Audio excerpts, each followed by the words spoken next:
now. Hey everybody, welcome back to another fabulous episode of the Over Sharon Show. My name is Brandon. I'm joined today, as always, with Sharon. And I have a quote. So let me read the quote, and then we'll ask Sharon how she's doing and what she thinks about the quote. All right, this is by Arthur Schopenhauer. In order to acknowledge and freely admit the worth of another, a man must generally have some worth of his own. Or woman. Living man or woman. Read that again. In order to what? In order to acknowledge and freely admit the worth of another, a man must generally have some worth of his own. So he must have some, if you want to acknowledge the worth and validation, that's not the right word. If you want to just acknowledge any worth in others, you have to know that you have some self-worth, right? You have to, or have some idea that you're worth something yourself. There you go. That's probably a better way to put it. Because I really feel like most people hate themselves, and that's why they hate other people. Because I know that's where I was. Yeah. It reminds me of, you can't love someone else if you can't even love yourself. Yeah. Right? Yeah. Or like, how are you supposed to love somebody when you can't love yourself, kind of that thing. I always screw up quotes. You can't always get what you want. Well, allegedly, I was being particularly quirky and silly. So Brandon thought I was like high on something. And Are you on meth, Sharon? No. I guess I'm affected by caffeine because I had some coffee right before, allegedly. A little bit. So hopefully I don't crash in the middle of this. Yeah, you'll be all right. I'm just kidding. Did you note the time, by the way, when we started? I did. Oh, you're so good. Me too. Me too. All right. Do you want to pull a card? Or I do, and I have my deck. That cool deck. What was it called? Now I forgot. It was like the. I can look it up because I was. Thank you.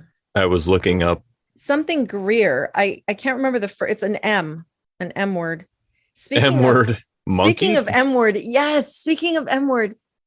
You know, on the what episode was that recently? I think it was the most recent episode where I couldn't remember the guy's name who lived to like 969 years or whatever. Yeah. Methuselah. I knew it started with an M, but I couldn't remember. How dare he live so long? I know. Under the vapor canopy. The vapor canopy. I mean, allegedly, right? I could look up my browsing history on this certain website that's named after a jungle in Brazil. I don't want to get it. Yes, right. Because I was looking up text there. Something Greer. Why isn't it? This is weird. Was somebody else on my Amazon? No. It's not showing that. That's funny. Was it me? I'm just kidding. I don't have your Amazon account. Was it me? That's weird that it's not showing that. I could probably find it. Holy crapoli. Holy guacamole. Holy crapoli. Okay. Morgan Greer. I just put it in Greer Tarot. Morgan Greer. Morgan Dean Witter Greer. Did you just make that up? Yeah, Morgan Dean Witter is like a bank commercial or something. Bank. Oh, okay. Are you ready for the card? I'm ready. Ooh. The Chariot. 3 of Pentacles. Ooh, that's a cool one. Oh, I like that. Yeah. That's a good one. It's the Trinity. The Trinity. Yeah. Yeah, so the 3 of Pentacles represents, a lot of times it's like when you're new at a certain craft and you're starting to do pretty well at it, you can show other people and they're kind of like giving you, it's like on the road to mastery. When you finally get it, like I'll put it in the like with me being a DJ, it took me a few months or like a year or whatever it was to be comfortable and do certain things. And then once I started to get comfortable, then other people can come in and give me, I mean, people still would help me and give me tips, but this way they could not just give me tips about how to be a DJ, they could give me tips about my actual performance. You know what I'm saying? Like, and you could like start to tighten it up and build your own style and I guess stuff like that. So it's the same thing, just like as a craftsman. So because in that picture, and I know the one in the Rider Waite, he's actually like chiseling something and two people are looking and they're looking at plans. So it's about people that might be masters. Can we even say that word anymore? That might be masters and they're watching your progress and they're giving you some tips about it. But they're still letting you build the cathedral or whatever it is, right? Because you've maintained or you've got enough skills, we'll say, to do the work, but they're just kind of standing over there and showing you what to do. And I also like it because it's a 3, so it's represents like I just joked around the Trinity, but like a birth, and it's right before the 4, which is the stability. So you're on the road to stability and a solid foundation. So that's what I would say. Do you have a book with you? I do. Guided Tarot. Tara. So prosperous expansion is at your fingertips as you confidently walk through new doors of opportunity. The key upright meanings are success and new doors opening. It says you've already worked to create balance in your life and are now ready for the expansive opportunities presented by the 3 of Pentacles card. Here we see 3 people gathered in lively conversation, collaborating on a plan that will change their lives for the better. The man standing on the bench is the craftsman. He has valuable expertise and is confidently standing above the other 2 figures, explaining his vision. 3 pentacles carved into the architectural details show that this collaborative work is stable and long lasting. And I'll just show the Rider Waite equivalent. There we go. That dude has like the coolest suit on the right. Oh, what is that? It's so weird.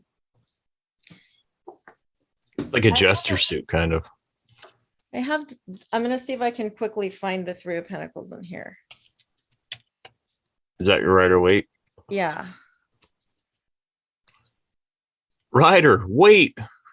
Like yes, I found it. Here it is. Yeah. His outfit's kind of funky looking.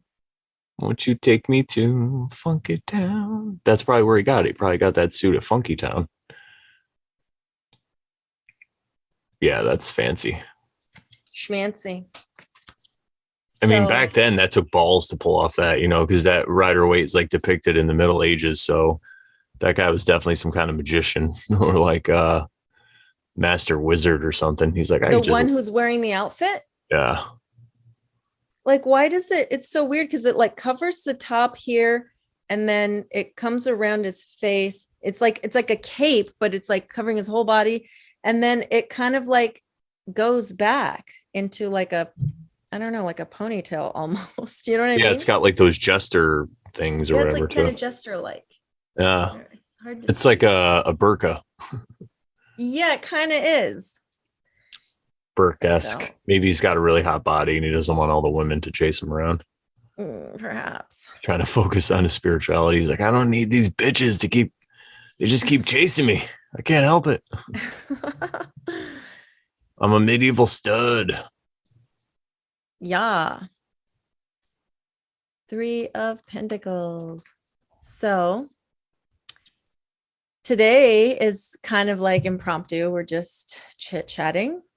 And Brandon wanted to talk about this one quote that he can't remember how it goes. I feel like you've told me this quote before. Yes, we have, because I talked about it on that episode that I did with Sarcastic Warlock. Okay. And I think he brought it up. but I can't remember the exact quote. But I was reminded of it by Joe, and he has that show called Contemplations of Spirit. And he put out an episode yesterday, and I was listening to it. And basically, the quote goes, to the one who knows, or to the truly righteous man, holy texts are like water on a floodplain, like extra, like it's like bringing sand to the beach, basically, is the best way to put it, right? That's what they would say whenever like a bunch of guys would go somewhere, like, oh, we're going to go to Vegas or Atlantic City or to Myrtle Beach. And some guy would like want to bring a girl. We're like, you're bringing sand to the beach. It's superfluous. Yeah. It's extra. There's plenty of hoes down there. No. So yeah, and I that really struck me the first time I heard it. It blew my mind, because basically what they're saying is you don't need any of these holy texts, all these holy books, all the stuff that we talk about. Even like natural law, you don't need to dissect it and like write it down and talk about it and all this stuff. It's like, if you just listen to your intuition, right from wrong. So you don't have to make it something for presentable for people and like tell them this is what they have to do, because if they're not living in accordance with natural law anyway, just doing that is kind of like woke raping them, right? Because I was just gonna say that. Yeah, you're basically woke raping them. And then I believe that, not that I'm against any of these spiritual texts, because we talk about the Bible, the Bhagavad Gita, the Tao. I think those are for the times that we're in now, that when people are just so lost, like it's a dark age or whatever, it's something that it could be used. We've talked about this before too. It's used by the exoteric. So the normal church, like the normal Christian church, for example, with the Bible, they have this Bible and they believe that it's like everything's true, everything happened in it, it's all like a historical story. And then you have esoteric understanding of it, where you think that maybe it was true, but there's also just like a parable. When Jesus talks about these parables, there's a little hidden message Allegory in there. Allegory, metaphors, many hidden messages. So it's like a capsule that could be carried through the dark ages. Because if you think about it, like I think we said this before, like Jesus didn't have a Bible. Nobody in the Bible had a Bible. So maybe those were just the times when they didn't need those texts, because it was just so well known, and people that were doing quote unquote evil, they were just choosing to do it in a different way. And I think now, the age or whatever you want to say that we're in now, people are just doing stuff out of ignorance. It's just like when Jesus, as he was getting murdered, remember this, everybody, as Jesus, your Lord and Savior, was getting nailed to a cross, he said, "Forgive them, Father, for they know not what they do." Sorry, I just had to yell that a little bit. But it's like, as your hero was getting nailed to a cross, he was forgiving the people who were nailing him to a cross. So if you can't forgive anybody and you're, a Christian, it's like, dude, it's right. It's like so laid out right there. He was able to forgive the people. And again, we fall short. We could use Jesus as an example, but I think that if you really want to live the path and say, what would Jesus do? I mean, right there, he's forgiven them. The path of Christ.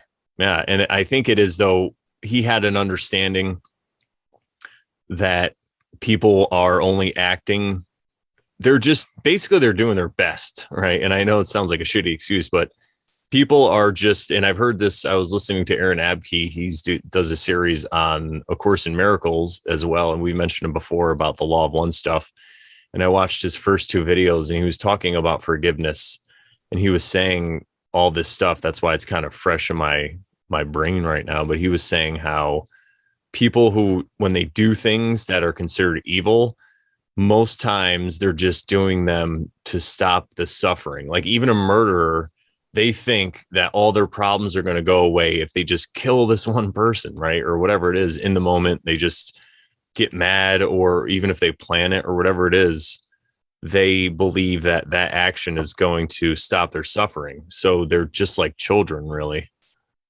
Yeah, Valid.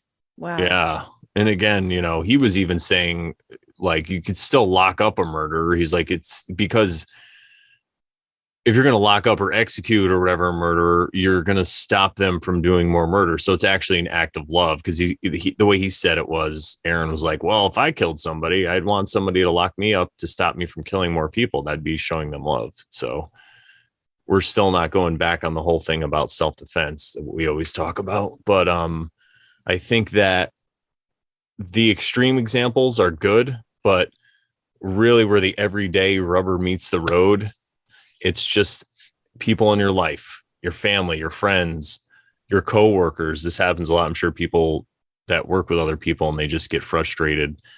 It's more about the way that you look at what they're doing. Like we said before, never take anything personally. We said that before in different shows. And this goes right along with that, because a lot of times we paint this picture in our head of why people do what they do, right? Like, oh, why did my dad chop the bush down in front of where I sit all the time to block me from the park? It's like he must hate that I sit out here or whatever. But no, he just chopped the bush down. Like, I don't know. OCD, maybe. Could be. But yeah. But, again, it's just like people are just doing their best. They just think it's the right thing to do in the moment. And again, it doesn't excuse them from doing that. They still have to deal with the karma of that action. But what it does do is it allows you to drop the judgments that you have. Because if you're judging them, you're just, how did he say it? He said something like something about only the truth is real, like only what happened. It'll come back to me, but you're really just, you don't know why they're doing what they're doing. So anything that you're making up in your head is just another thought form. It's a thought wave, and it's probably not true. So, and it reminds me of when you talk about that people are just having a conversation with themselves, and they're just using you kind of as a mirror of themselves, and they're talking to themselves. They're talking to the person they think is you, but that's not really the real you, because they have this imagined visualization in their head about who you are, and that's who they're talking to. And that was what Don Miguel Ruiz from the Four Agreements or whatever. Yeah. Yep. Yeah. Yeah, and that Toltec stuff I heard more about recently, because that's where that. Man, yes, I'm not done with that episode, but keep going. Yeah, the Toltecs were. That's where Don Miguel Ruiz, I think his mom was passing down that Toltec information, and it's just really because honestly, it's like the same message that you get in all these other holy texts. It's just worded in a way for the people of the time to understand it. And then they just pass it down orally instead of in a book. And then they could teach their children and their children's children and all that stuff. So, and words are just that. They're words, and they fall short. Which, yeah, just keep going. I could keep going, but go ahead. Well, also what Aaron was saying was anytime that you feel like somebody's doing evil or something wrong or something against you or whatever it is, you basically, that's why I read the quote in the beginning. It's that there's part of you, and this is going to sound like all new agey, but there's part of you that realizes that we are all one, right? I guess you can call it your higher self, whatever it is. Realizes that every man and woman is part of this collective in a good way, though, not collectivism, but this collective consciousness. And when you see somebody screwing up, that you perceive that they're screwing up, part of you knows that nobody can really make a mistake. We're just kind of all on our journey to figure it out. It's just like looking at the world as perfect, just like the Tao says. So in a way, it's really self-hatred, or it's a clue to maybe you need to show yourself or work on self-love because you believe that. So it's basically like if you judge other people, you're judging yourself is really what you're doing at the end of the day. You could look at it many different ways. You could be insecure about something, and you could think that, it's like, what's that thing Jesus said about before you remove the sliver in someone else's eye, you should remove the plank in your own eye. Yeah. The splinter. Yeah, exactly. Yeah. Before you remove the rat that taught the Teenage Mutant Ninja Turtles out of your eye. Sorry, his name is Splinter. Oh. You should. I got this giant rat that's mutant, and he's hanging out with these turtles. They're eating pizza in my eye. Sorry. You should remove the plank in your own eye. So yeah, and in this, this is stuff that it's not like I embody this and I practice this every day, but I do try to work on it. And I have an example actually I could talk about of something I've worked on recently on my on myself. Unless you wanted to add something to what I said or whatever. Not right now. I can probably bring it up. All right, so I've been playing some poker lately. I went twice, but in the last week I played poker twice.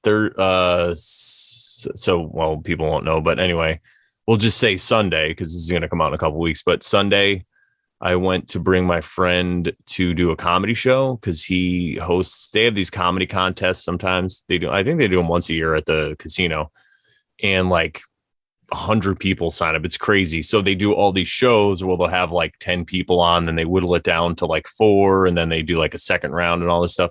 So anyway, he won it one time. So they have him come back and host, and they pay him for it. So he didn't have a ride, so I brought him up, and it's like an hour away. And I was like, oh, that's cool. I'll go and I'll just go play poker because I've been to that contest a bunch of times, and it's just like, I don't want to listen, if people were up there and they're making fun of what was really going on, I'd be all for it. You know what I mean? But I would just be back there like, what about the emergent? Like, what about the experimental medical serum? You know what I mean? Like, I can't anyway. You just can't even.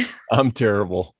I literally can't even. I'm like a white girl. There's a joke. I can't remember it anyway. So, it was like, yeah, why are white chicks odd? Because they literally can't even. Anyway, because that's what they always say. It took me a second. Why are they always odd? Because they literally can't even. So anyway, I went up there Thursday and I played cash. So there's 2 different types you could play. So I played Texas Hold'em, but you could play a cash game where you sit down and you could just keep buying in and leave whenever you want. And then you could also play a tournament, which is basically you buy in for a certain amount. They give you fake play chips, and then everybody plays with them down to like 10 people. Well, you play to 1, but they'll pay like the first 10 spots, depending on how many people. So this tournament I went to, there was like 100 people, like 99 people, and the first 10 spots paid. So when people get knocked out or whatever. So I ended up, I went Sunday night, and when my friend Pat was like 3 or 4 hours later, he texted me and he was done, and I was up $10, which when you're playing, usually you're like down a couple hundred, up or a couple hundred or whatever. And I was just like, what? I'm leaving. I'm like, I'm not even going to stay. This is perfect. $10, I'll take it. So, because the last 2 times I played, I lost. And that's how it's really weird how these streaks go with poker. I've noticed it. Like, it's just like life sometimes, because I played when I was on my trip, when I went to Florida, I played for a little bit and I lost. And it's not like, because I'm going to brag here, I'm actually a pretty good player, but sometimes, unless you're playing for a long period of time, like if you're only playing for 4 hours, you could just be in a rut where you don't get any cards. Because in a cash game, nobody really gets up and moves around. It's always the same player. Sometimes one person will leave. But if you're in that seat, for some reason, you can consistently just keep getting shitty cards, and you could fold all the time. But then when you get a decent hand and you try to play it, like after all the cards come, it looks like you have a good hand, but you have the second best hand, which doesn't pay anything. So anyway, so that's what happened to me the last couple times I went. But when I went Sunday, I won $10. I'm like, I'll take it as a win. This is great. And then I saw that they had some tournaments, and I really like tournaments anyway, because it's more about patience and it's just a whole different style of play. So I went up Tuesday and played a tournament, and I ended up going down to and winning the money, because when we got to 10 people, what you can do is, if you want, you don't have to keep playing. You could just stop and split up the prize money. The casino doesn't care because it's not their money. So we made a deal and we just split up the money evenly. So I ended up getting a considerable amount of money, which is pretty nice. And well done. Thank you. And the reason I brought all that up was because before, when I would play poker, if I was in a hand, I say I got like 2 aces, which is the best hand, or whatever it is, a good hand. So you kind of feel like you should win that hand. But again, there's more cards to come. So everybody starts with 2 cards that nobody could see, and you bet and you raise, and then 3 cards come out, and then you can bet, raise, or fold, or whatever. So during all those rounds, I would always get nervous or like scared, and I caught myself. I'm like, wait a minute, I'm doing all this work on myself where I shouldn't fear. I'm like, why the hell am I afraid of this? And it's like, I was playing with $200. I'm like, if I lose $200, I'll be okay. It's not like I'm going to be in the poorhouse or not be able to eat tomorrow, you know? So I'm trying to put it into perspective. And I realized that was a hole that I had in my game. I was playing with fear sometimes. So that's when I noticed that Sunday night. So when I went back to play the tournament, I had that mindset. And then toward the end of the game, what happens is, so there's 10 players at each table. So when you get down to like 13 people left, they only pay the top 10. So everyone's like playing kind of tight, or playing, they don't want to get knocked out. And every time somebody goes all in, if they're a shorter stack and they get called by a big stack, everybody roots for that person to get knocked out. You know what I mean? Because they want to move up. So I was thinking to myself, I'm like, why am I rooting? I mean, I understand why I'm rooting for that person to get knocked out, but I shouldn't be like obsessed, and I shouldn't be mad if they don't get knocked out. I mean, I guess if I'm playing against them, it's different. Like if I'm in the hand with them, there's more because my chips are at risk. But if I have no say in this hand, why am I even worried about it? So once I noticed that, I stopped doing it. I'm just like, all right, whatever happens, happens. I'm like, good luck. And after these 2 players were talking about that, after we had already ended and chopped it up, this guy from the other table, because we weren't quite down to one table yet. Like once we got down to one table is when we split the money. But he was like, yeah, I ran over to your table and I saw that, you were all in with this other guy. And he was like, come on, I wish you got knocked out. He's like, oh, I'm sorry. And the other guy's like, no, he's like, I'd want you to get knocked out too. You know what I mean? Like people don't care about it. And I was going to bring that up, but I didn't. I'm like, and I don't want to be casting my pearls in front of swine here. They're just going to think I'm fucking crazy. Like it's funny too, because I mean, you could go, you've seen pictures of me with like no facial hair and really short hair. And that's what I used to go like up there when I played poker. So a couple of the people didn't recognize me, the couple of the dealers that I knew, but some of them were like, Brandon? They're like, holy shit. Smokes. The ones that I really know, they're like, oh, yeah, how you doing, man? You're like, no, it's Brandoff. Yeah, like it's Brandoff now. Brandoff the gray. Brandoff the brown. Why? Because you have brown hair? Yeah, Brady. I'm Brandoff the brown. Why? Because your hair is brown? No, because I just shit my pants. No. That's the humor that we bring to the Over Sharon show, everybody. Oh God. Yeah, it's like a joke that I just heard that I'll say because you probably haven't heard it. It's like, what do you call a cat? Yeah. There you go. Okay, what do you call a cat that's good at arithmetic? Oh, I think I saw this on the VTA. Yeah, a mathematician. Oh, you know what? Someone posted chicken. Oh yeah, that's right. I just changed the whole joke. What do you call a chicken? I think I just made up a good joke about a cat and a kitten. What did you say? What did the cat say that again? No, I said, what do you call a cat? And then I said a mathematician. Oh, I like that one. Yeah. But the other one was what? The original joke is, what do you call a chicken that's good at arithmetic? A mathematician. A mathematician. I wonder why I changed it to a cat. Because you have cats, perhaps. It could be. So those are 2 things that I've worked on myself recently, and I think it's going to improve my poker game, which I'm excited about. I mean, I don't plan on playing a ton of poker, but I think every once in a while I might go play a tournament because I mean, it's nice because I'm out there and I'm like, it gives me a chance to like say jokes to people and also find out like what the temperature is with the normies, you know, because I can hear what's going on without watching the news, and I could be out in public. And, you know, it's funny. Some people are wearing masks and like some dealers are wearing masks. And I'm just like, ah, it's so funny. And like this one guy was like, do you have that squirt stuff? And he's like, gets the fucking hand sanitizer. And I just wanted to say it so bad, but I was like, I'm just going to shut my mouth. I wanted to be like, did you check that against a recall list? Because.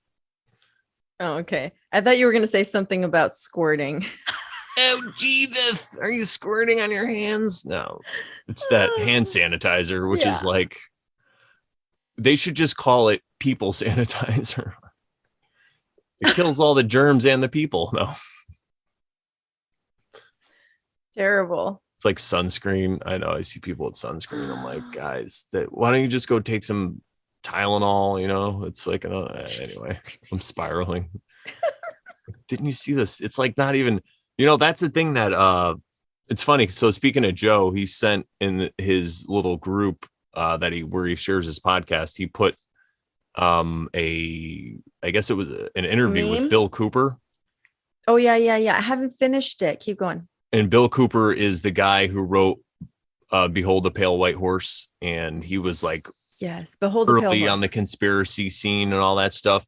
And he said something that he said a lot that blew my mind, but something he said toward the end was, he's like, you know, you start telling the guy down the street about these conspiracies and you're like, there's conspiracies. And the guy's like, there's no conspiracies. He's like, you know, those people, right, that say there's no conspiracies. He goes, they're right. He's like, there are none. They're just doing it out in the open. He's like, it's not a conspiracy. They write books about it. It's out there. You could find it. And I was like, oh my God. He's like, yeah. So when those people say to you that there's no conspiracies, he's like, they're not lying. He's like, they're right. I was like, it's so true. He's like, they're just choosing not to look at it. And they might not know, but technically they're right. There's no. Yeah, because it's not hidden in plain sight. It's just not in plain hidden. Sight. Yeah. It's just, they write books they tell you what they're going to do. You know, like he was talking about Zygmunt, what's that guy's name? I forget his name, but I think Richard Nixon, Zygmunt Zabriskie I don't know, I'll look it up, but Richard Nixon appointed him something like in the government, and Bill Cooper's like, the guy in his book said he was a freaking Marxist. It's like, you know, it's like, what do you expect from him? Of course that's what's going to happen. Yeah, that's one thing he said that blew my mind. There's something else, but I'll think of it. There's a bunch, but that was a really good interview by him. I was like mind blown. And he said a lot of stuff too, because this is the thing. People be like, oh, Bill Cooper said all this stuff and it didn't come true.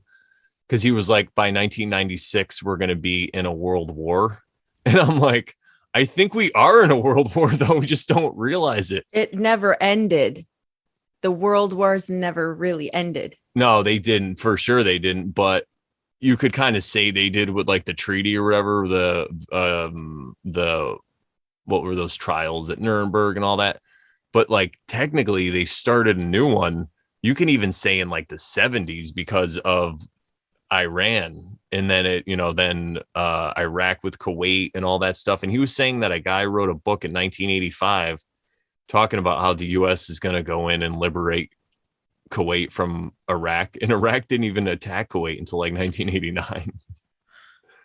So that's the thing. He's like, it's not hidden, man. It's just in plain sight. So listen, everybody, that's really good news for us though, because we're not conspiracy theorists anymore. We're just honest people that can honestly look at what's going on and call a spade, you know?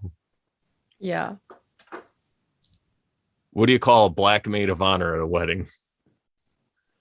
A spade of honor.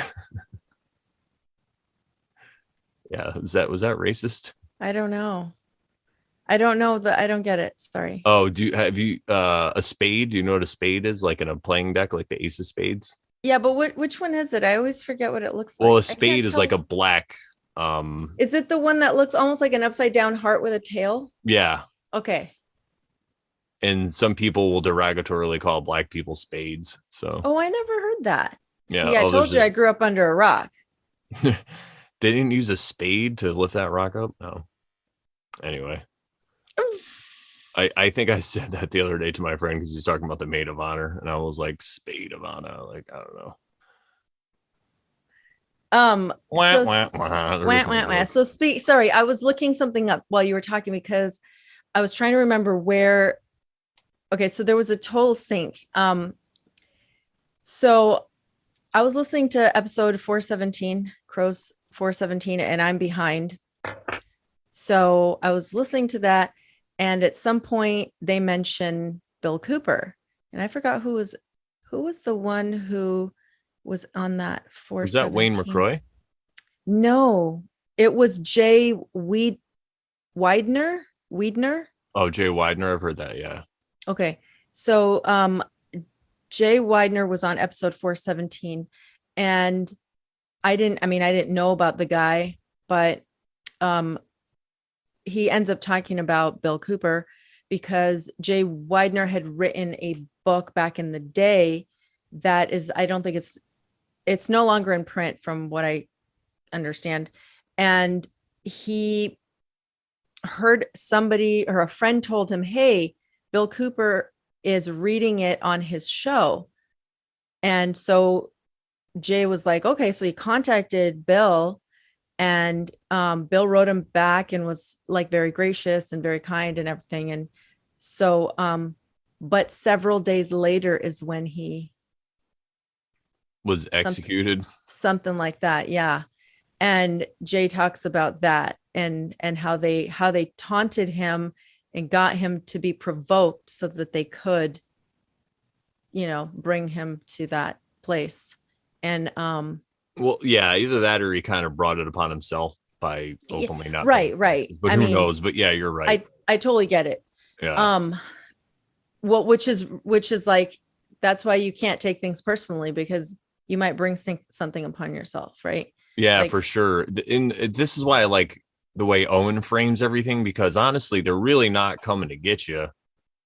Because and Bill Cooper even said it himself. He's like, nobody cares. He's like, if everybody cared, he's like, we could just, we wouldn't even have to shed any blood. We could just stop paying attention to these people. You know what I mean? Like, we could just live our lives and they would just be like, oh, what do we do? But unfortunately, that's not the state of the human consciousness now. But I believe that if Archaix is right and the vapor canopy does come back, then it's game over, because I feel that's why people didn't have holy texts back then in the times of the Bible, or they weren't talking about them as much.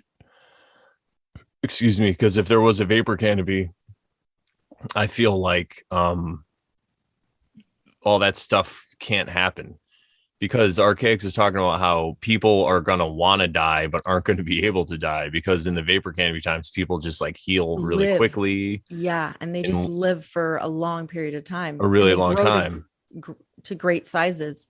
And if people are that old, and you just can't like fool them, you know what I'm saying? Like, think of like somebody who's like 200 years old. They've seen everything. You know what I mean? Like, what kind of scam are you going to bring on them? That, and then I think maybe something with the consciousness too changes, I would imagine. But so that's why I'm not even worried about any of this stuff, especially the ages. They make so much more sense now, because people talk about like the golden age, and everyone's like, well, how are we going to get there? Is everyone just going to wake up? How's that going to happen? Well, I think a series of cataclysmic events followed by a vapor canopy would definitely do that to whoever's left. And maybe it's only the people who get it who will be left, like, who knows? Yeah. People who aren't in fear. You just mentioned, and I didn't finish about the 417 episode. Yeah, go ahead. I'll finish that in a second. But you mentioned the whole vapor canopy, which made me think of the giants. And then you said something about them not having texts in those days or whatever. But have you seen those those pictures of people with giant books in front of them? Oh, yeah. Like in these like libraries where the books are like as tall as you or me, like insane. And well, they still might have had books. I'm just saying, like, yeah. So my question was, I wonder what's in those books. I know, right? Right? What's in there? Yeah, that would be an amazing book to read. One of those that could have been a Giants book. Damn even if it was like after the vapor canopy when there's still giants left, if then they were writing books about it. There's got to be gravy in there. Right. I really, really wonder what's in those books. I wonder if we can ask Archaix if he knows. I mean, Jason, like, yeah, that'd be a good idea. You know, like maybe send him an email or something, be like, hey, do you know about these? Like, send him pictures of those books, with people with those books, and be like, do you know what's in these books? It's just a recipe for really good gravy. Like, it's like so literal. There's so much gravy in this book. You need like beef stock and like anyway.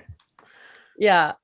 I'm just writing some notes down. But so going back to Crrow episode 417, I was listening to that. He mentions a guy, mind you, I grew up under a rock, so I don't know who this Bill Cooper guy is. He mentions this Bill Cooper guy. I had heard the name before, but I didn't know like who he was or anything. So I went and looked him up and kind of just I guess he was a conspiracy theorist, allegedly, whatever, according to the good old Wikipedia. So, you know, moving right along, that day, I think I either finished that episode or I was almost done with it. And I get home from my walk, because I was listening to it during my walk. I get home and then I'm listening to Joe's podcast thing where he posted something about Bill Cooper. Well, he didn't say Bill, he said William something Cooper or William Cooper. And I'm like, dude, that can't be the same. But like, who else would he be talking about? Like, it has to be the same person. So it was a total sync, like totally off topic, because Joe doesn't listen to Crrow. I mean, yeah. So it's not like he heard it and then he wrote about it. It was so bizarre. And he's been sending me clips of Bill Cooper for a while now. So, oh, wow. I've actually read, maybe not the whole book, but most of Behold the Pale White Horse like years ago, like probably like in the mid 2000s. Oh, wow. Do you know what's the premise of it? I mean, I hear people talk about it a lot, and I probably have an ebook of it somewhere, but I haven't read it yet. He was Bill Cooper was allegedly was a naval intelligence officer. And I heard this first, like, I don't know, maybe 15, 20 minutes of that interview that he posted.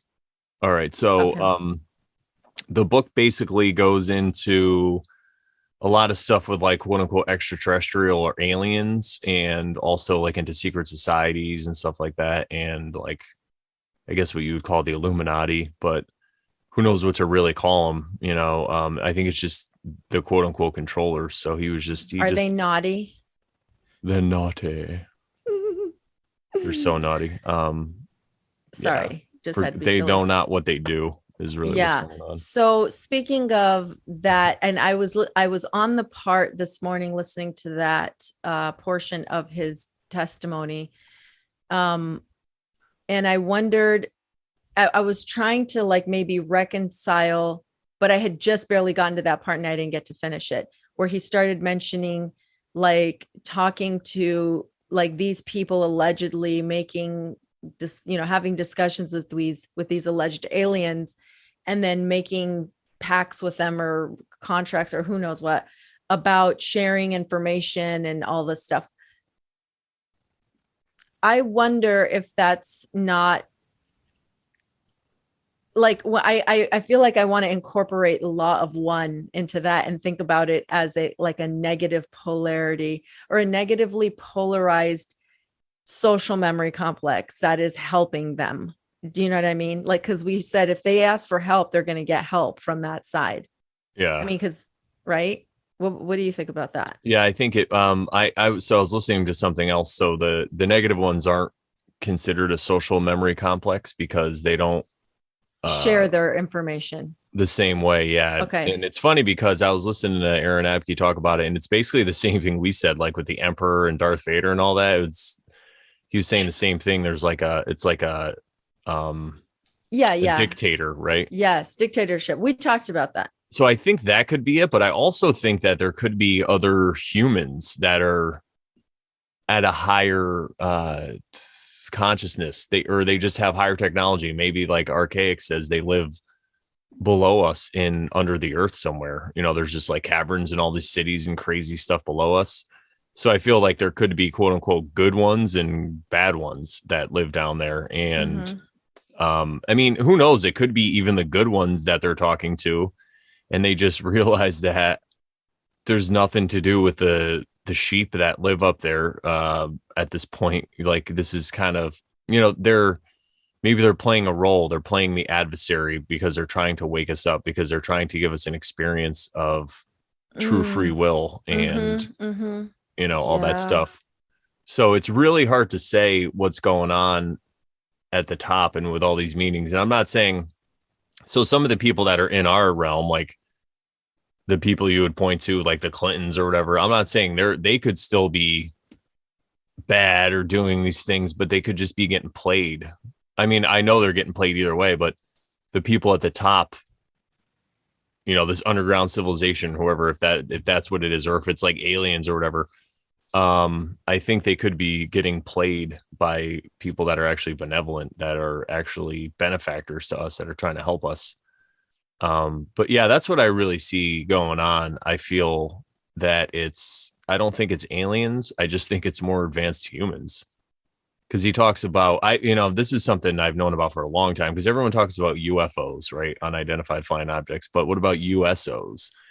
Unidentified submerged objects, which so many people have seen all kinds of like spacecraft or whatever they are. Bill Cooper talks about it in that episode. And he talks about it interview too, where he would literally, with people that he was next to on that ship, saw these craft like coming up out of the water, but literally the water would open up for them. They would exit.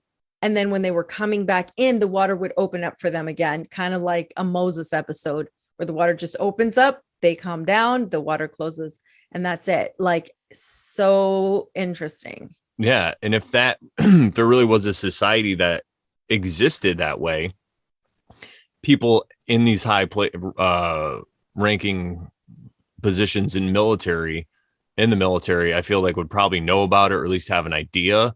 Or maybe there's something that they're told about it, but some people would know about it. And the way he described it, because Bill Cooper said he saw that, and then he got the officer on duty or whatever was over there, and then they were debriefed when they got to port, and they were basically told they didn't see anything. Don't ever talk about this kind of stuff. It's all hush hush. So that kind of just, it feels to me like it's just other people who are more advanced, who have this other technology. And most of us, I mean, people see it. They're just labeled crazy, or, it's just a UFO, and everybody wants you, like Jason Archaix says, everyone's saying, look up, look up, look up. Well, what does that say? It's probably down, Right. Especially if space is fake, Van Allen belt or all that stuff, firmament, if there's something really exists, if there's a hard, fast barrier. And even Michael Tsarion talks about that. And he's not even, he's a glober. He just says the Van Allen belt, or he'll just say that the people here it was a barrier put up by other forces so the evil here can't escape. So it's just, that's what he found in his research. But that could just be allegory for saying that there's no space. You know what I mean? Like, I really, really want them to meet. I want Jason and Michael Tsarion to meet somehow. I'm going to manifest that. Yeah, that would be a great interview. That would be such an amazing interview. Especially if they kind of briefly research each other's stuff before they talk to each other. So they kind of have an idea of what kind of things they're going to talk about. Dude, it'll be mind blowing to hear them, because Michael Tsarion has done he's read all these books that so many people have not read, their old books as well. So he's kind of done what Jason's done, but just in a different realm, a different area of whatever discussion, study. And so he's well versed on peoples and where they came from and how they're related and the names, and it kind of like astrotheology, kind of like the Santos discussion he had. But I think it would because I feel like Santos was just listening to him, and maybe at some point they could actually have a discussion. You know, But there he's Archaix is going. Well, by the time this airs, it would already happen. But on my birthday, he July was 2nd, he was going to talk to Santos again. he's going to talk to him again. I Yeah, think I heard him say that too. and I Yeah, think I'm he said he excited. wanted to hear more of what Santos has to say. So maybe he'll ask Yeah, him some questions. That'd be yeah, really interesting because Santos is another one of these people who has all right. this. Astrotheology, right? Because Yeah, it, and that other guy that comes on to Crrow as well, Dylan Sakosho, he's a younger guy, but I'm guessing he's like in his 30s, in his mid to late 30s. But he knows a lot of stuff too about language, and he just makes connections and how this word sounds like this word. So it's just off by the vowel sound maybe, and then it's so amazing how it all connects. So I mean, I would love to have. I mean, I think Dylan Sakosho knows David Whitehead, who's Michael Tsarion's co-host. So they've talked. So I'm sure he knows Michael Tsarion's work. But it would just be cool to have like a forum of these guys, you know, Santos, Michael Tsarion, Jason Brashears, Dylan Sakosho. I mean, these guys would have a lot of cool things to talk about together. yeah. I'd like to see Jason on Crrow 777 too. I think that would be I would like that too.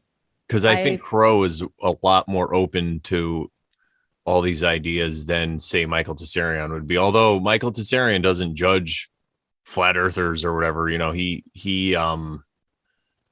doesn't talk shit about him, which I like. He doesn't agree with him, but I've heard him address that before, and he doesn't, you know, because he basically takes the stance like, listen, I know what it's like to be called crazy, right? When you see something that someone else doesn't. So I'm not going to call them crazy. So I like that. Yeah, yeah. I also think that I'd like to see Crow in on the discussion too. Yeah. All But right, man. I just don't know that it'll happen. I would love to see it though. Yeah. Maybe But who knows, you know, maybe one of these days. we'll find a way to get all these guys to know each other. But yeah, so And the let's see. best part about all of them, well, at least Michael Tsarion, Crrow, and Jason, is they all basically have the same spirituality as far as, you know, the way that they think that you should live, that the way that they do live in their life, you know, not even that they think the way they actually live is basically like in accordance with the way Jesus lived, you know, like Service so to others, perhaps, yeah, service to others. So I think just that fact alone, if especially if it got brought up, that's some would common unite ground. them. Yeah, that would unite them. That's a common link that would be the most important, more Absolutely. important than any of this other stuff. Because who really cares about all this other stuff if you're not walking the walk, right? Absolutely. Which Yeah. we've talked about. Um, so you had mentioned on that, and I don't remember, I think you said this offline, so I can't remember if you said it during this recorded discussion, but you mentioned that in Joe's podcast, he was talking about something luciferic. And I want to comprehend what that means, because it's very confusing to me when people bring this topic up. Some people think that luciferic is equivalent to satanic. Some people don't. Some people think Satan is the good guy, or sorry, Lucifer's the good guy because he's a light bringer, and Jesus also called himself the morning star. And so it's like, are Jesus and Lucifer the same? All these, like, I'm just trying to comprehend who's where, what are they trying to say? And I heard a couple of recent episodes with Crrow. One most recent is episode 418. And the other one, I'm just going to see if I can find it really quick. I think it was episode 415 with Dr. Nathan Riley, who is an OBGYN. He was talking about, for episode 415 with Dr. Nathan Riley and episode 418 with Wayne McCroy, they both brought up this topic of Rudolf Steiner talking about this Ahrimanic, what do they call it? Ahrimanic versus Luciferic idea or concept. And I'm confused. Like, I still don't, and I haven't finished 418, but even as they're trying to discuss it, I'm like, well, which one's which? Like, I still feel like when you're talking about Ahrimanic, it sounds Luciferic to me. So like, I'm lost. Do you have any insight into that? Well, what I could say is that we've kind of touched on this before in episodes, but at the end of the day, see, this is something Joe talked about in his most recent episode of Contemplations of Spirit. Was it 6 or 7? 7, right? Is the most recent one, I think. Okay. I think he put something else out too. I just saw. Yeah, he just did. Yeah, so that's why I'm confused. Dude, I fell asleep listening to it last night, and it was he had our favorite doctor, what's his name? Who's the guy Watkins? No, the Sedona method guy. What is this? Sorry, David R. Hawkins? Yeah, David R. Hawkins. Oh, he's the Sedona method guy? I didn't know he was. Well, he was in on it when it was early, yeah, but then he kind of split off from what the real Sedona method is now. But he was living in Sedona and stuff, though. But so it's episode 7 after the Bill Cooper testimony. Okay.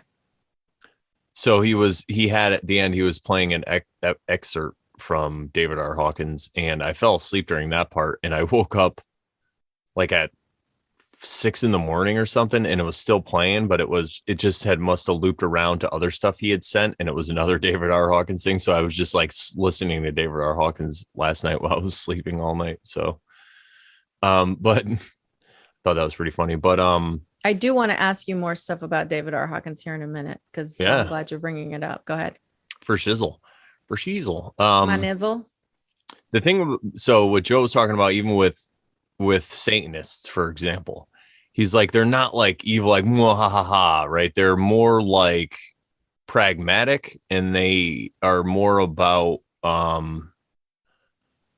the good of all, like the greater good. You know, like some people will say, oh, we got to let some of these people die because it's for the greater good.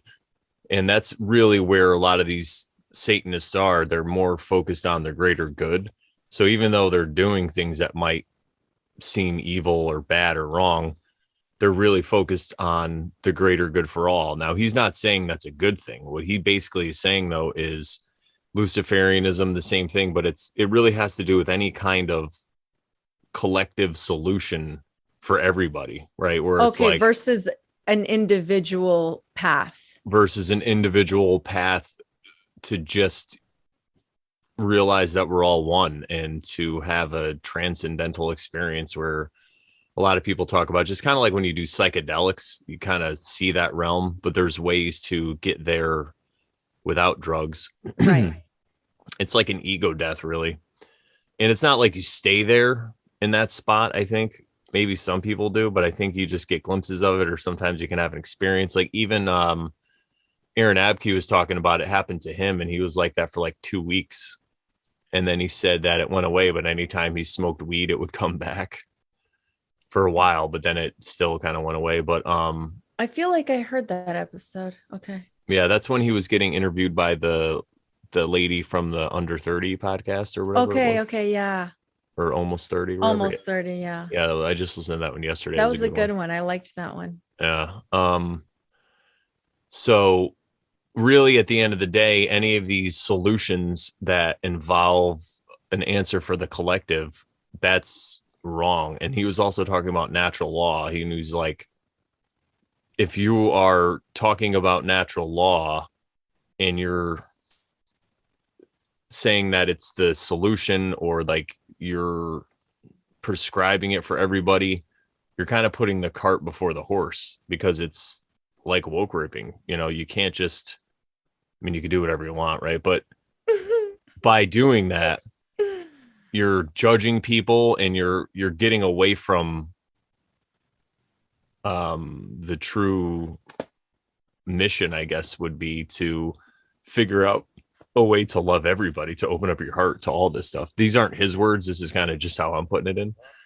But I feel like that's the problem with Lucifer. Even the people who look at the Luciferians in a good light, they'll say like the Satanists are the bad ones and Luciferians are the good ones. And I think that it's just because, boiled down at its essence, at the end of the day, it's a collective solution. It's a solution for everybody, for the collective to fit in. And another thing he brought up was like tarot and astrology and Kabbalah. And he, Joe, and he was saying how he used to practice all this stuff and he looked deep into it and everything. But he said right now, the way he feels about it is it looks like it's kind of like a shortcut, and you don't know the forces that you're dealing with. So a lot of times tarot people that are having like these amazing experiences with tarot and they're doing it with other people, they start to develop an ego because of it. And, you know, that's another, because then they feel like they're the ones who are doing it and they don't even really know who the entities are that are helping them. So, but it's kind of like what Ram Dass said. Everything is a trap. Every method is a trap. Yeah. I knew you were I was going to, if you didn't say it, I was going to say it. It's so funny. So am I going to have to throw all my tarot cards away? No. No. So yeah, no, I'm just, but again, I have more that I might donate to you. That's it, everybody. I'm burning my tarot cards. No. So I think though, it's just a really good reminder to know that's what it is. You know, I love that everything is a trap, because it makes total sense for me. Yeah, it really does, because it's about attachment, really, at the end of the day. So if you get attached to tarot and you think tarot's the way, or astrology or any of this stuff, when really the way is to just love everybody. You know, be like Maharaji says, let go of anger and love everybody. You know, like he's like, but I can't. Or no, he's like, tell the truth and love everybody. But the truth is that I hate everybody. You know, like just tell the truth and love everybody. That's as easy as it is, but that's hard. We're not saying that it's easy to do, but it's just simple. It's easy. We're done with the episode. I just love everybody. I love everyone. All. But it really is hard to do though, because you know, you see these people, like we were saying earlier, the ones that are like, there's no conspiracies, and they just want to live their life and engage in escapism all day and not even care about anything. It's like, it's hard to not be mad at those people, or at least have some kind of contempt or disgust or judgment for them. Right. Mm-hmm. But that's the secret, right? That's the way through. And if you can get to that point, maybe you level up and get to the next level. But that's why we love the Over Sharon show, because we talk about these concepts and this all is stuff the time.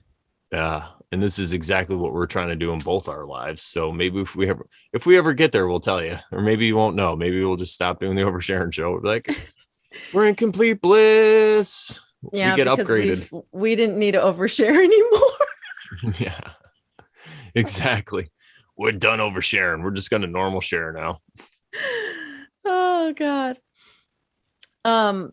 So the question or the thoughts that I had about David R. Hawkins earlier, that because I was trying to remember his name too. So while you were talking earlier, I was like looking through my Telegram, looking for his name. I was like, what was the guy's name? I forgot his name. So I got a message from a friend with a video about 100th Monkey stuff, which was funny because did you get to watch it? Mm-mm. Okay. It was very interesting, and she explained what the 100th monkey concept was, and how I guess this monkey on an isolated island, went, and before he actually ate his fruit, he went and washed it in the river. And then not long after, every monkey was going to wash theirs in the river. And then at the same time, off island on different parts of the world, other monkeys were doing the same exact thing. So she talks about, it's almost like a vibration. This pattern becomes like a vibration, and it's communicated telepathically or energetically, right? And although we have that ability, I guess she said, what was funny is that she said that this method of communication is actually called memes or something like that. Wow. And so she's like, we're going to save the world through memes. She said something like that. I was laughing. She just put that video out like a day or two ago. I think was it yesterday's video? Wow. It was 2 days. I think it was 2 days ago's video. And so she's talking about that. And it made me think, because in a previous episode, and now I can't remember which one it was, but remember when I was speculating about, well, why don't we just keep raising this vibration to bring the 100th monkey, quote, because we're not monkeys, but the 100th human. And I don't like that word either, but the 100th man or woman. Living man or woman. How dare you, Sharon? No. Yes. And she basically was saying what I had said. Which could it be that? No, I guess that's a concept, which I honestly didn't even know it was a thing, that we've been wanting to bring this about for people as well, not just but this concept that raising our vibrations. Well, okay. So what she said that was interesting was that, like, and I can't remember the numbers, but it was like one person vibing at a high vibration is the equivalent of like 30,000 or something like that, of the, like, what we would say normies. Like, she doesn't use that word, but I'm just saying, like, so she's like, don't think that it's going to take that many people. Like, it doesn't have to take that many people if we all, like, if those of us who know about this, about this concept can bring that high vibration, and it just has to happen. And then it's just like, it'll escalate and it'll just go all over. And then there wouldn't be this need to explain things to people. There will be no need for woke raping. So what she said made me think of, because I never looked into the concept of what David R. Hawkins talks about, which are these multiple levels, and like the 100, 200, 300, all these, all the way up to, I don't know, 700 or I don't even know. 1,000. 1,000's like the Christ consciousness. Okay.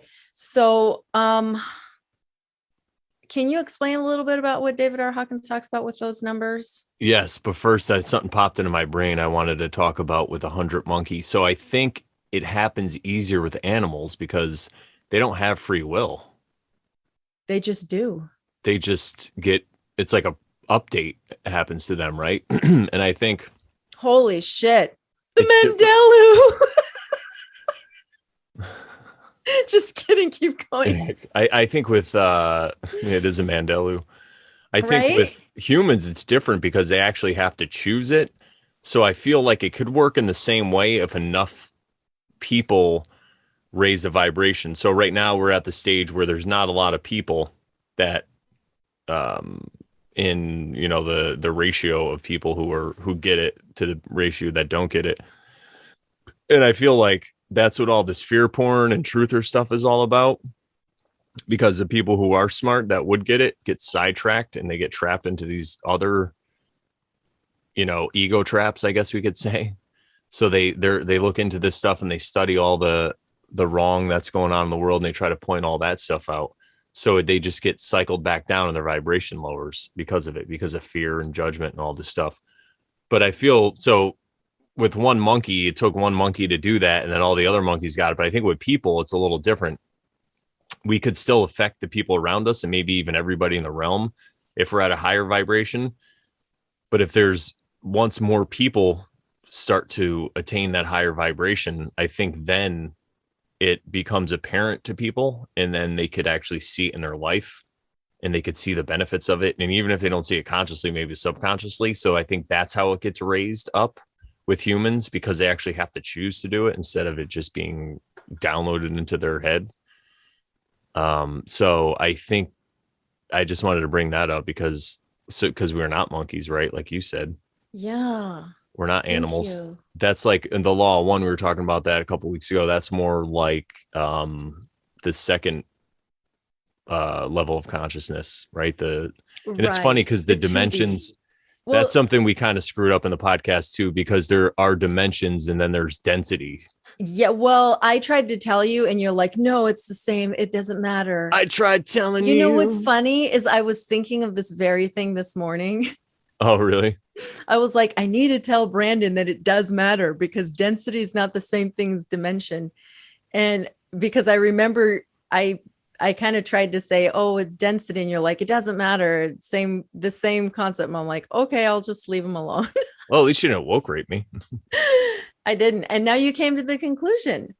Yeah. Because I watched another video and then I was like, oh, yeah, all right. So, well, that also has to do with like people wanting to go to 5D right away. That is more of a different thing than the fifth density. So, okay.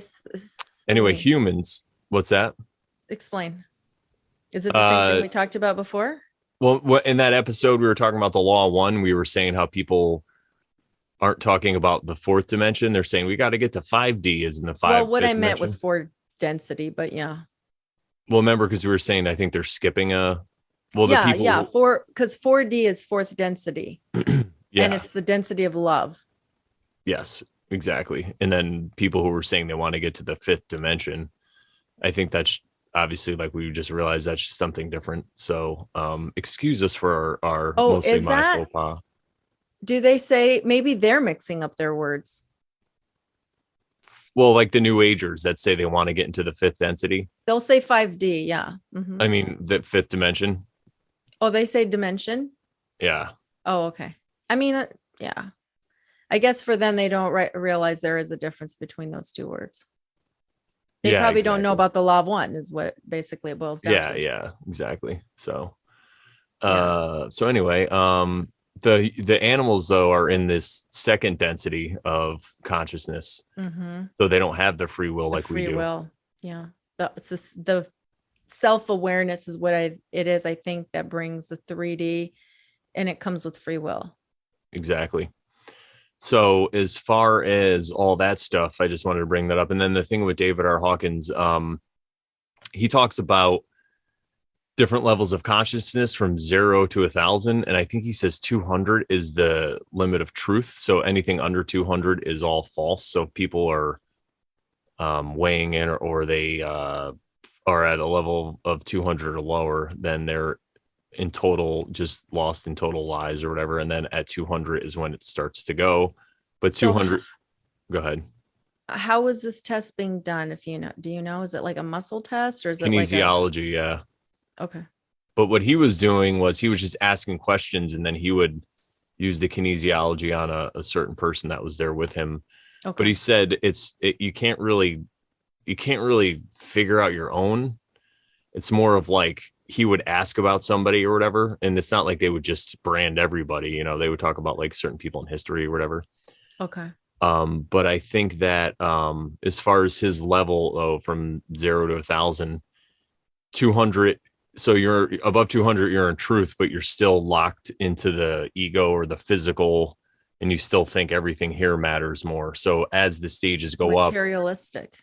Exactly. You're more materialistic. And then as the stages go up, that stuff just starts to go away, and you just get to different levels. Yeah. Start going away. You start to let the attachments go. And, but this is the tricky thing with that though, because like we showed with that hilarious meme a few episodes ago. Ego death.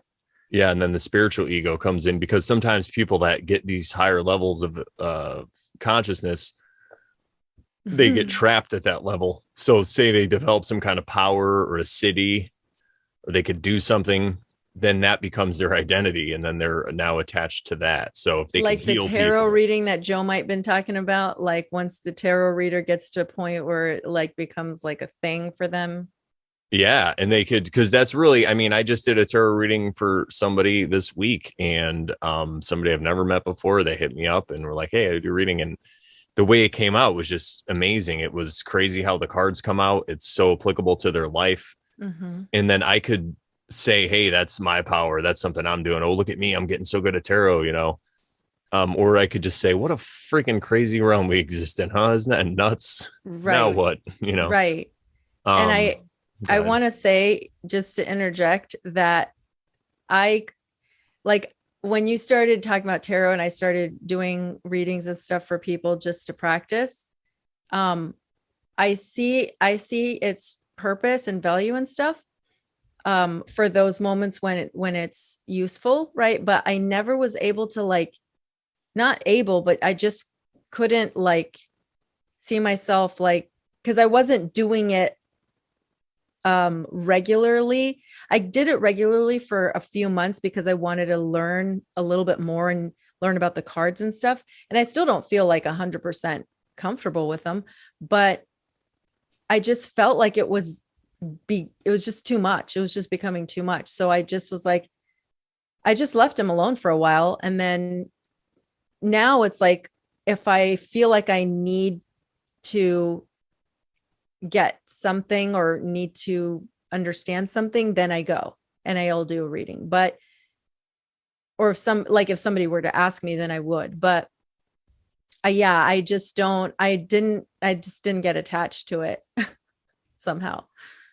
That's good. Yeah. No, I think I like to use them for clarity, like you were saying, right? You just to get an idea. It's like a tool, really, like anything else. But I could see myself getting to a point where it didn't matter anymore, you know, it's not even the thought of throwing all my tarot cards away didn't really bother me that much. Not that I'm going to do that, but I wasn't oh no, my precious tarot, you know, yeah. I get it. It's just like a rosary or mala beads or whatever they are, you know, you use them and then after a while you don't need to, or whatever it is. Yeah. I use them because they're pretty. Yeah. Yeah. Totally. How dare me? Like my crystal skull. That thing is so cool. Yeah. This thing is awesome. That's really cool. This thing knows. But yeah, I think it's really the key is attachment. That's why, I mean, I even give crystals away all the time. You know, I'll be especially if it's a crystal I really like, I'm you know what, this person could probably use it. And I was thinking about that. It's a little bit of a sidetrack because I gave Pat Oates one. Mm-hmm. And I was thinking to myself, if he believes that this is going to help him, because you gave it to him, because I gave it to him, then it will help him because of his belief system, because he already knows so much about psychology and all this stuff. But from my point of view, I could see some areas where he might be tripping up or whatever, right? It's like somebody who believes the official story of 911, right? You're just look at building 7 or whatever. But so I know that he already knows how to do all this stuff. So if I give him that, then maybe he'll believe in himself because of the crystal for a while, you know, something like that. Yeah. Power of belief. It's all the power of belief, you know. It's everything's a placebo. Could it be? Yeah, it could be. And the other thing too with these crystals is I think they have a certain vibration to them, you know, and if somebody can use them, we were saying that crystals are alive. Yeah, first density consciousness, right? The elements, earth, air, water, there's fire. No free will, but they're still things. They're still there's still life there, a spirit to them. Exactly. Consciousness. Could it be? That's what I heard. Yeah.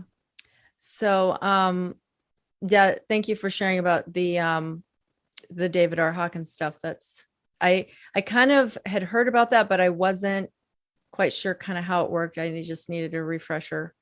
But earlier you were talking about natural law and how, can you just give me a refresher on what you were saying about that again? About natural law, how if you make it a doctrine, and you write it down and you try to teach it to all these people and stuff, it just becomes another, it could become another trap, I guess you could say. Yeah. Because right. The way Joe's explaining is like, we know right from wrong. Like intuitionally, we could feel what's right or wrong. We just have to choose it. Right. So by having this thing and pushing it out on people, it is kind of satanic or Luciferian in that way, because it's like another collective answer. Got it. And that's, again, these aren't his words, but this is the way I'm digesting it and spitting it back to you. So he might have it. Yeah. No, that helps. And it's kind of, how shall I say, it's synchronistic to what's going on with me right now. Because I'm part of this group that's like about sovereignty, and I've been participating in it for a couple of years now. And, my thing is like, I've talked about, like when I started going back to church and everything, I just jump in. I see what it's all about. And then I decide later if that's still something I want to keep, participating in, you know what I mean? And, you mean like these? You decided that you realized you don't like them anymore. Oh, no, that's not what I mean. But you say like you jump in. I get it. Like this one is Om Mane Padme Hum. It's like a Buddhist chant. And then this is like from a tarot card. I'm going to have to remove my tattoo now. No, I'm just kidding. Oh, you're fine. But no, I know what you mean is what I say, what I'm saying. I get it. I jump into. Yeah, I get it. I think it's the only way to be, though, because like even Jesus is like lukewarm. I'm going to spit you out, motherfucker. Like right. Got to be hot. Yeah, baby, hot or cold. Pick one. Positive polarity or negative polarity. Pick one, because I don't like the middle. So there you go. There's the law of one. Right? The middle people don't go anywhere. They can't move. You're either hot or you're cold. That's right. And if you want to be negative and polarized to 95% negative, you can do that. Good luck. Here you go. Yeah. And you can skip 4D. You can skip love. Well, so that's the thing too. They still go into 4D, the fourth density. They still move into it. That's something else I heard that I had to correct in the show. So the way Aaron was explaining is they still go there, but they just have love for themselves. It's a love for self versus love for others, or what did he call that? It's a self-service way. They're loving it as service to self versus service to others. Right. Exactly. Okay. So they're, but I don't think the thing is though, they skip it in the sense of they don't really have love for others, which is the point. Yeah. They still go to the fourth density of consciousness. They just do it without opening their heart chakra. Yeah. Okay. So we got that part right. Okay. Got it. It's so confusing. It's so dense. Like I went back to listen to an old episode and I still haven't finished it because I'm just like, I slowed it down and I was like trying to capture stuff. Cause the first time you hear it, you just kind of have to hear it through. Even though I played it, like even the first time I heard it, I played it multiple times. Like I would rewind. Cause I wanted to, some stuff just didn't make sense. And it's because there's not a lot of context. I feel like you have to go through those videos unless you just want to dive deep and read the book. The videos are a good place to start though. There definitely are. And I would love to talk to Aaron Abke and be like, hey, how you're saying everything's so spiritual. Why do you think that the thing we live on is a physical thing then? Like, could it be a spiritual realm? What do you think, buddy? No. Could it be? Yeah. No. And you know what? I feel like he'd probably be open to that discussion. Oh, for sure. Yeah. But I derailed or I don't know. Where was I? Sovereignty group. Yes, go ahead. So unless you had something else to say. Nope. So I jumped in and and at this point I have come to see how it's just, again, like you were talking about, that's why it resonated with me. And I'm sure when I listen to Joe talking about it, it'll resonate with me, that it's a collective. It's like you're telling everybody to do the same thing when everybody has their own path and they have to get there how they're going to get there. And they'll have to learn their own way, the way that is intended for their path and their decisions and their karma. So now that I have come to see, it's not that I don't agree with the things that they're doing or that I dislike them or anything, but I just see how I'm like vibrating more on that frequency of like, I don't want this collective path. I want to be on my own path. So that was very synchronistic for me, because that's something that I've been thinking about for probably a good couple of months now. In fact, you did a reading for me about it, like I want to say a couple months ago. And I think this coming weekend, your birthday weekend, your born day, realm entrance day weekend, shall I say, was the target for me to rethink about my approach to that group that I'm in. So, but I'm very comfortable with my thoughts on it at this point. And they're very much in line with what, like you were saying and Joe was saying. So it makes sense to me. And I'm glad it came up, because it's very relevant, and it kind of reinforces my thoughts on it and gives me I don't know, validation, but at the same time it's more like sources saying, yeah, you get it. Yeah, you got what you needed out of that. And yeah, I hear you. Again, it's and what she's talking about is, it's basically a way for people to take back the true government or whatever it is, to govern themselves in a different way. And it does, I mean, everything they're saying is right. That's the problem with truth, because you could be right and you can have all this truth, but then there's just this little piece that you're missing, and that's where you could go wrong. And I'm not saying that they're doing anything wrong. I mean, I hope what they're doing works out, because I would rather live under that system than the system we have currently. But I feel like even another person I talked to, I gave a reading for a guy who was running one of the state ones, and he was stepping down, and he was saying how people need more spirituality that are in this movement. And I think even if he didn't realize it, maybe even intuitionally, that's kind of what he meant, because, oh yeah, you know, we talk about this all the time. If you get rid of the government, it'll be chaos in the streets. And I'm not saying that's what these people are doing, but the reason is because people need government right now. You know, like I used to be an anarchist, and we talked about this with Scott from Rebunked, how we both used to be more of anarcho-capitalists.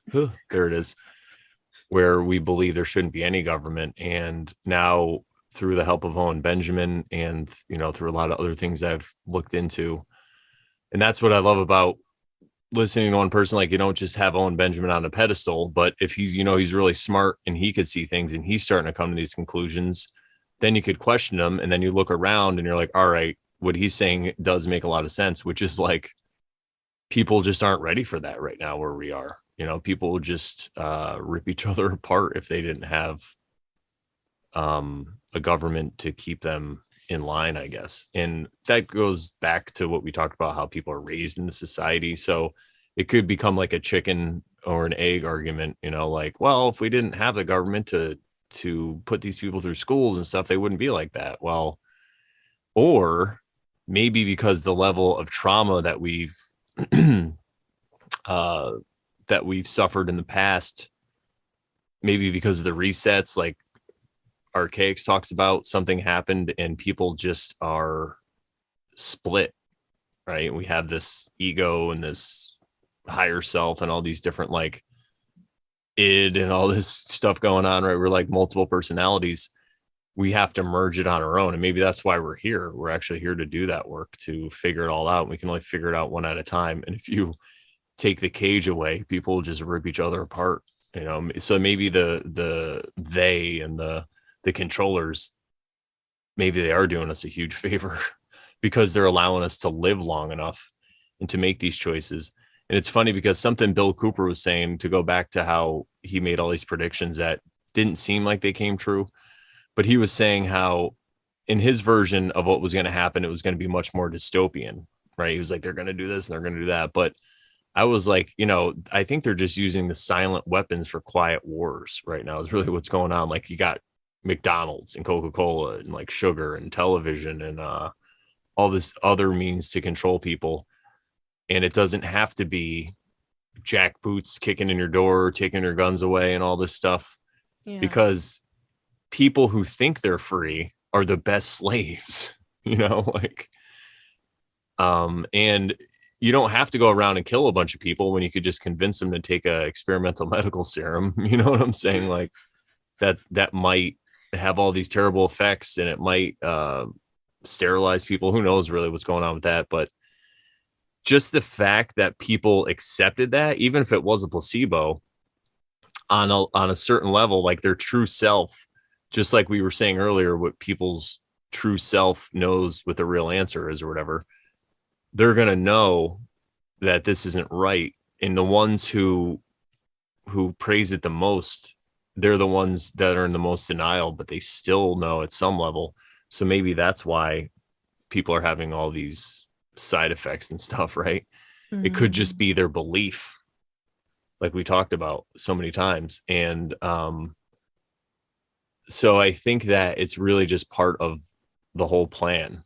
It's something we all have to kind of go through. And again, even if people die, they're going to get put back into the system. And maybe like you were saying, the people in the middle, they don't go anywhere. Well, they die and they just come back and they just stay in the middle. And then the more of us that choose one path or the other start to bring them up. And even the people on the negative path, they start to, I guess you could say, lower the vibration of the other people or whatever it is. They bring them to a different vibration where they could then ascend up the path on the dark hand side.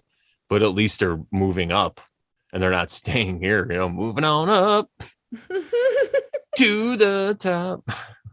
Was that a show? Yeah, the Jeffersons.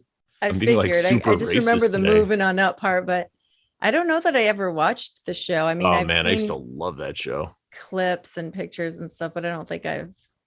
Sherman Hemsley, that dude is hilarious. I'll need to see a clip at some point. Yeah, Wheezy.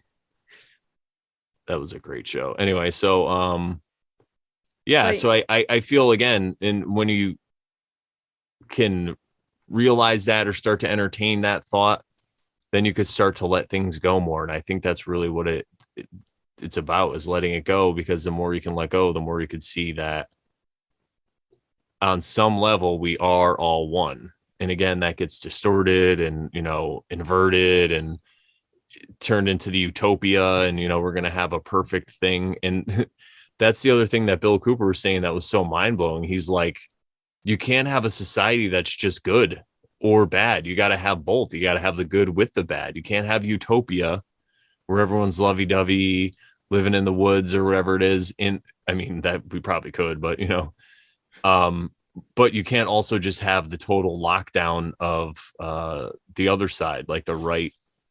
Like he was using like the right and left paradigms, or like the anarchist thing or whatever. But it's more of like, you have to have a society where you realize there is both quote unquote good and bad, dark and light or whatever it is. And you just find a balance. And I mean, that goes back to everything. I mean, the yin and the yang, that symbol has been with me my whole life. Like the first time I saw it, I just was enamored with it. And like, I even have a cup somewhere. I don't think it's here, but I made it in high school in an art class. And it was like a little mug with the yin and the yang I drew on there.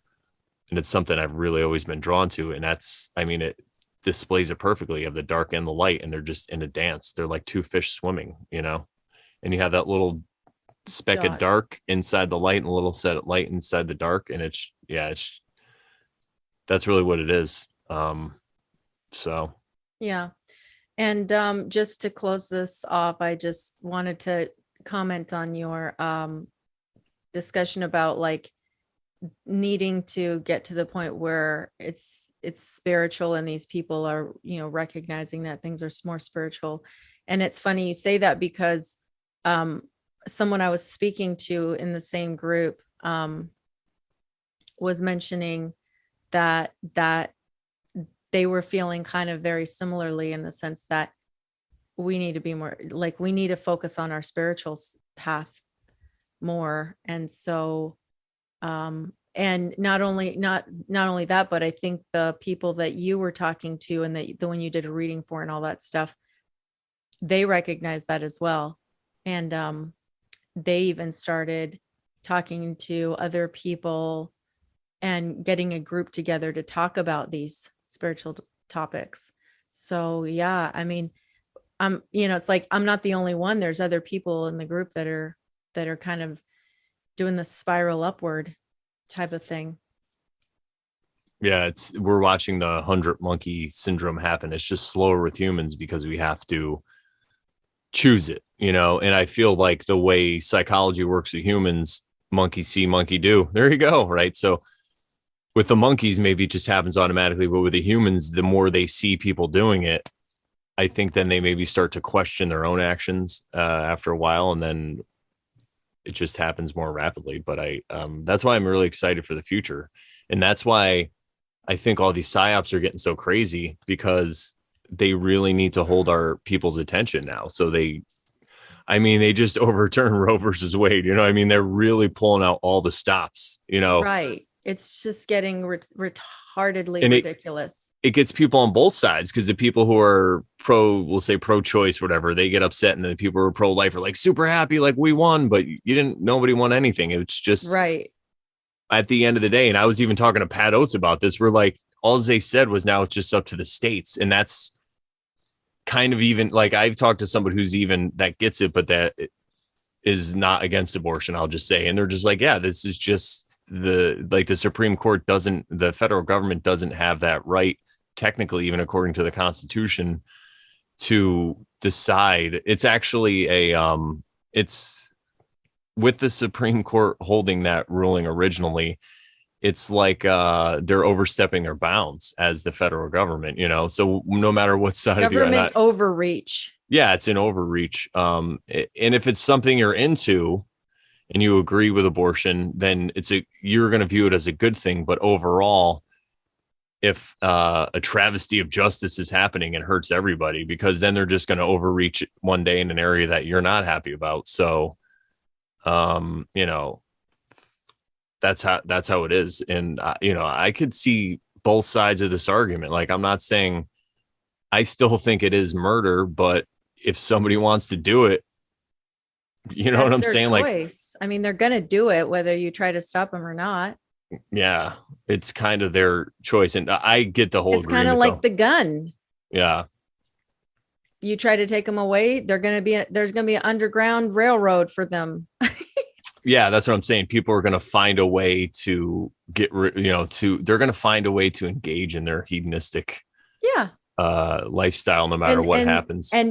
And there you go. There's the whole path for everybody. Like, no, you must do it this way. Says who? That person is engaging in their own free will choice to do whatever they want. So in a sense, could it be pro-choice? They're really only hurting themselves when they do that, because I've known people who have gone through that procedure and really regret it. And if you think of the life, so everyone's like, what about the baby? What about the child? It's like, that person's immortal. They're going to come back somewhere else, you know? Right. And again, when we talk this way, it makes us seem like we're very cold and calculated, or very like unfeeling, but I think it's another attachment, you know. It's if totally. you're like we were saying before, if you see somebody having an abortion and you're like, I can't believe all this stuff. It's like, listen, from their point of view, remember, as Jesus was getting nailed to the cross, he forgave the people. they don't know what they're doing. They're only hurting themselves. And I could see people want to educate and try to explain this to people and stuff. And I understand. And it's kind of like woke raping, but I understand if that's what you want to do. And it's like service to others when you're doing that kind of stuff, really. But if you're hating them and you're mad about it and you're just spiraling and stuff, that's another, you're just lowering your own vibration, right? We'll just say it that way. Yeah. I saw something really funny in a Telegram chat earlier this week. And it was like a lot of young girls and just a lot of people at this rally, I guess, standing outside of, was it the Capitol building or whatever building that was, or with signs that said that it was overturned or whatever. And I'm like, does anybody notice that they have a sign that says it's overturned before they knew it would be overturned? Like, who gave them the signs? You know what I mean? Like, how did you know? It's like when, like when the 49ers would win the Super Bowl and they already have the shirts that say Super Bowl champions, it's like, what happened to the other guy's shirts? Like those things did they get destroyed? I mean, they ended up in Africa now and everybody's like wearing like Buffalo Bills Super Bowl champion shirts, Yeah. Yeah. Well, and also reminds me of like when you see bricks just on the corner ready for. Oh yeah, pallets of bricks and you're like, riots. Why are those there? Why are those there? Exactly. Really? Could it be? It's a battery, that it really comes down to a battery because the people at the top or whatever are feeding off of both sides of this. They're feeding off the hate, your anger and your hate. Mm-hmm. Yeah, so it's silly, but that's to bring it back to the original point, and then I guess we can end this. But my original point about this was that's why the psyops are getting so crazy right now, right? And it's probably only going to get crazier, but only out there. Just mind your own vibration, your own, worry about yourself. Right. Matt from Quantum Conscious, worry about yourself. Yeah. And like, but in a way to service to others, like you still are healing yourself because then you could raise your vibration and raise everyone else's vibration and you could still help people and you could do all that stuff, but you're not judging them, right? You're not hating them. You're not all that stuff. But anyway, go ahead. Yeah. Yeah, I was just going to say how like the psyops are just getting just stupider and stupider and stupider. It's like they're making it more obvious so that people could maybe wake up, like just maybe, because it's just borderline freaking ridiculously retarded. It can't even be fun anymore for those people. You know what I'm saying? Like, I just don't even get like it. Like 9/11 was probably fun. They're like, oh, look at these idiots. They think, now they're just like, are they ever going to get it? Like we just said monkeypox. Like, what the hell? Like, right. M-word. Crazy. But yeah. All right. So what do you think, B? I think that's about it. I think we knocked it out of the park. Are you kidding me? This is the best show on the internet right now. Get her done. Get her done. And you know what it is? Because I think we're not making claims. One, I guess I'm boosting our ego, but we're not really trying to prove anything to anybody. We're just talking about where we're at to each other in a manner where other people who jive with it could also understand these concepts, because we know a bunch of people, which we're very lucky to know a bunch of people that are into this stuff and that like the show, which is really cool. But I don't think a lot of other shows are doing this, so that's why I'm excited about it. Yeah. We just slaughter the sacred cows. Like we were just talking about burning all our tarot decks and people would be like, wait, I thought you were a tarot reader. It's like, I don't know. We have to start renting them. Like Ram Dass said, he's like, after a while, you just start renting the outfits, like instead of buying them, because you're just going to throw them away or whatever. Yeah. It's so funny. Yeah. It's like materialism. It's just, I get it, because I don't know. I feel like a lot of my life, and I was thinking about that this morning, and I know we're wrapping up, but just that I was thinking, was it yesterday or this morning? I was just thinking about like just the stuff that the stuff that I had when I was young, or like maybe even clothes or, shoes or whatever, or things, right? Things of this world. And it's like, I'm like, whatever happened to that dress? Cause I was looking through old pictures this past week and I saw an old picture and I was like, I wonder what happened to that old dress. And it's like, but like whenever I was like done with clothes or whatever, I was just done with it. And then I'd move on to the next. It's not like I like kept it for relics or anything like that. It just was like, okay, and sometimes I just wonder about them. I'm like, oh, that's interesting. I used to wear that. I wonder whatever happened to that thing, that sort of thing. But yeah, it's just stuff, and we can't take it with us. Nope, not at all. It's all material, which could it be that it's not even material? Well, that's what I mean. If it's really material, then, and we're just living in some kind of realm, then it is just like a dream.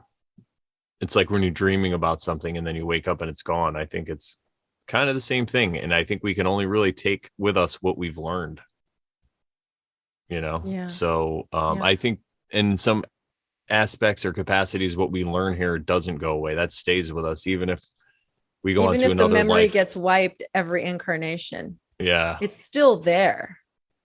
Yeah. It's just the memories of our experiences are gone, but the knowledge we attained is still there. Stuff still resonates with us. And maybe that's why we're talking about this stuff, because maybe in previous lives or whatever it was, we figured out certain things, and then we get born and we still have to go through all this bullshit. But then when we get to a certain point, and maybe that's why there's government, because then it can allow people to live longer. Because if not, they might rip themselves apart and die a lot earlier. And again, I'm not a fan. Trust me. You can go look at, I have a website called morelawsmoreproblems.com, everybody. All right. I've had over Sharon. /over Sharon. That's how you get the show. But I've had that website for almost 10 years. So I'm not a fan of the government. But what I'm saying is, could it be that because of all their restrictions, we're able to exist and have this easier lifestyle, quote unquote, easier. But for some people, it's very hard. Even if they're at the top of this materialistic game and they're like a billionaire, it's still hard because they're suffering. But it just makes it easier because you don't have to be out all day toiling in a field or whatever. So you can actually look into this stuff and then kind of remember what you already learned and then just work on it from there, the ones that choose to do it. And then the people that don't, like you said, they just stay in the middle and then they just come back until they finally do. Hopefully. They pick a path. Yeah. Well, speaking of picking paths, we're going to pick a path to end the show. So thanks to everyone in the chat. Yeah. What up, chat? Shout out to you guys. We've been having some great chats lately. It's been really fun. Really interesting stuff going on there. A lot of cool people, new listeners. And so we're really excited. If you guys want to find more, like Sharon said, go to morelawsmoreproblems.com/over Sharon. And you could find all of our links, ways to support us, other stuff, the book that I wrote, all kinds of fun stuff. And if you have any questions, please comment below. We will totally talk about it in an episode. And if there's anything you want us to talk about in a future episode, please let us know also, because we always love ideas. Great comments lately, by the way. Thanks. Yeah, we have some awesome. Everybody. That's what I'm saying. We have like the best listeners, slaves. No. One day. All right, everybody. Thank you for listening to the Over Sharon show. Sharon, what do we say to the good people? That if you're not over Sharon, then you're totally not Karen. That's right. So overshare and share on. See you guys later. Ciao.